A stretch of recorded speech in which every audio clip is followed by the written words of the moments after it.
Hello and welcome to another week's analysis behind the news. Yesterday, America paused to remember the horrific attacks that befell this country on September 11th, 2001. Now, what can we say about 9/11 that hasn't already been said? 15 years later, we still don't know all the details, and we probably never will.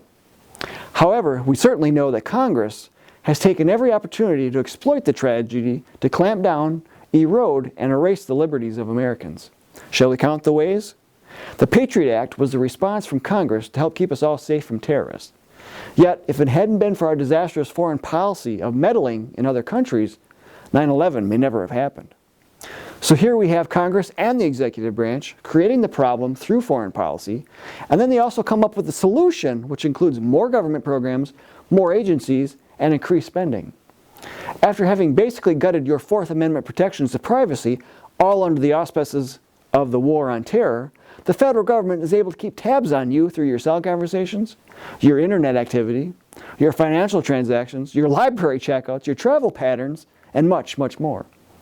Today's society reads more like a George Orwell novel than one moored to limited government principles. And that is one of the sad effects of this country post-9/11. Obeying the Constitution could have prevented this.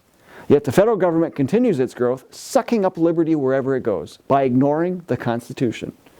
No amount of amending the Constitution or rewriting it will change a politician's adherence to it. So what will work?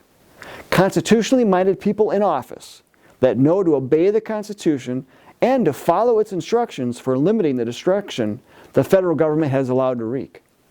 And the only way for this to occur is through grassroots organization on the local level. Many organizations have solutions to the problems in Washington, but many do not have the grassroots, face-to-face organization that it takes to win. Phyllis Schlafly of the Eagle Forum understood this, and many times it was her great members standing shoulder to shoulder with members of the John Birch Society at the state houses, ensuring the proper education of legislators. She passed away last week after nearly 70 years of service to the Constitution. The New American has a great write-up of her online. Just look up Phyllis Schlafly, Passing of a Patriot, at thenewamerican.com. Over the weekend, we had a booth at the Values Voter Summit in D.C., which is hosted by the Family Research Council. The organizers had a number of speakers, including Donald Trump, and they also held a panel on U.S. military readiness, which was led by Lieutenant General William Boykin. Oklahoma Congressman Jim Bridenstine, who has a Freedom Index score of 84%, was on the panel, and he talked about the appropriations process, among other things. He conveyed that when Congress sits down to determine funding, its budget, mandatory spending does not get touched. And these are programs like Social Security, Medicare, Obamacare, food stamp program, etc. And these are the types of programs that many conservatives in Congress do not want to touch. But liberals want to continue adding much more funding to them. And now these programs constitute about 2/3 of federal spending and are set up to continue unabated until Congress intervenes to change them. So they do not need to have constant approval, but discretionary spending does. And according to Congressman Bridenstine, by doing nothing, these mandatory programs continue to grow on their own very rapidly. So only 1/3 of spending is fought over in Congress, with half of that being defense spending. With the budget running out on September 30th, Congress needs to decide if it will continue funding it through December or fund it clear into 2017. Chances are strong that they will fund it into December and then have a lame duck session to take that up without fear of any reverberations to re-election campaigns.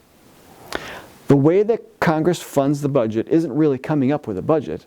It's just a bunch of spending plans rolled into large appropriations bills, of which Democratic Senator Harry Reid, who has a Freedom Index score of only 16%, can hold hostage when he finds that the bill doesn't fund enough of his favorite projects, like Planned Parenthood, of course.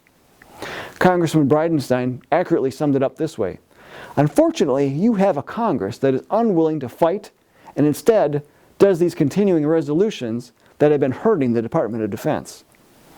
And later on into the discussion on the panel, he also gives an example of how the military had to go into an airplane salvage yard to rehab a B-52 bomber, which had been thrown out 8 years ago, but because of budget constraints had to be put back into service. Now let that sink in for a minute. Here we have a country that meddles in other countries' politics, even to the extent of installing leaders friendly to its own leaders, declares war on a military tactic in order to keep the war machine well-oiled while churning out soldiers and equipment like there's no tomorrow, and then allows this machine to reach critical limits, and then uses the same set up a crisis model for its domestic affairs, which in turn turns out more government programs and more spending, and of course, more trampling on the Constitution. Folks, do you see a pattern here? Now you need to ask yourself the question, are government leaders this stupid? Or are they following some sort of a plan? Do you want to continue to trip through life haphazardly, or according to an agenda to right this country back to its constitutional foundation? If you have had enough, now is the time to join the John Birch Society. Go to jbs.org today. And if you like this video, then please be sure to share it with your family and friends. And until next week, we'll see you then.